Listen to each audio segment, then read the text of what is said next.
Холандскиот и светски кинематограф Роби Милер е добитник на наградата за животно дело Златна камера 300 на годинешното 37-мо издание на интернационалниот фестивал Браќа Манаки. Оваа престижна награда на 3 јули на отворањето на ретроспективната изложба, мајсторот на светлината Роби Милер ќе му ја додели новиот директор на фестивалот Благоја Куновски-Доре во придружба со уметничката директорка Евгенија Теодосиевска во Амстердам.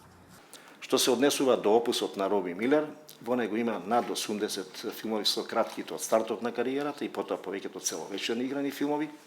како и 15 на телевизиски филмови во како дел или со серијали, епизоди или специјално правени. Ние со оваа награда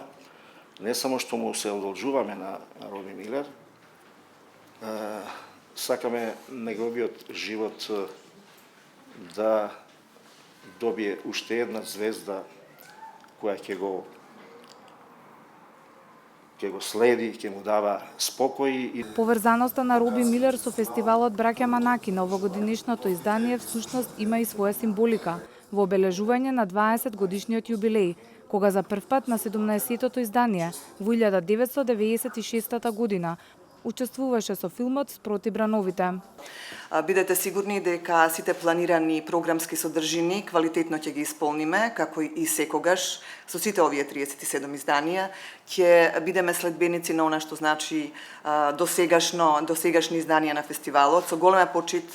на сите кои што досега го подготвувале. Новото раководство ни информираше дека дополнително ќе одржат пресконференција на која ќе го објават името на филмот, со кој ќе се отвори фестивалот на 10 септември во Битола.